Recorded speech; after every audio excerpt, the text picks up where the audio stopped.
that have been made to this community. It's unfair. Everyone deserves a shot at the American dream. And I have to correct something you said. Donald Trump was positive. He said African Americans have fought in every single war. They've raised the national conscience. Maybe you guys didn't hear that because you don't want to hear good things from Donald Trump. He was very good today, and he was on the cutting edge of civil rights when at Mar-a-Lago. He was the first person to let in black people. Wait a minute. No, you got to hear that.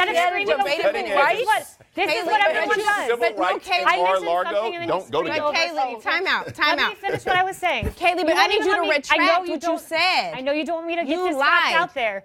Mar-a-Lago, he was the first person. He was the first person to allow blacks and Jewish individuals into his club. In fact, he brought a lawsuit against other clubs, part of which alleged that they weren't allowing these. So why after he got sued for housing discrimination? Why didn't he rent the African Americans? Why didn't he rent the African Americans? Why didn't he rent the African Americans? There were a lot of federal lawsuits brought then, and there was no verdict in that case. No verdict in that case. Settled for $100 million. Okay, time out. Admitting no guilt. Admitting there are two things. There are two things that I need to address. One, Kaylee, I really want you to retract the fact that either of us said that the poverty rate was a good thing. Can you please retract that? Bakari sat here last night and tonight and acted as if the economic conditions for the African American community are good. So you're not going to retract it. So you're not going to retract it. That's fine. I did not say that. So viewers, I did not say that. Number one, if you want Donald Trump to say something that's meaningful to black people, and I'm not going to be the spokesperson for all black people tonight, but what I'm going to tell you is this. Plain and simple.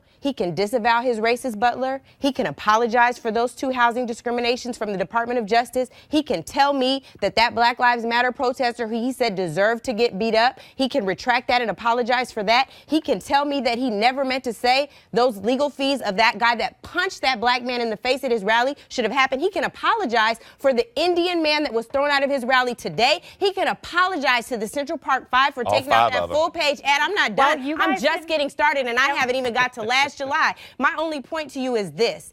Donald Trump doesn't just have a messaging problem. He has a message and belief problem, Kaylee. And he has to hear from more than rhinestones and polyester, his 2 little imps that go out on the trail for him. We can go down this road, Angela, because Bill Clinton was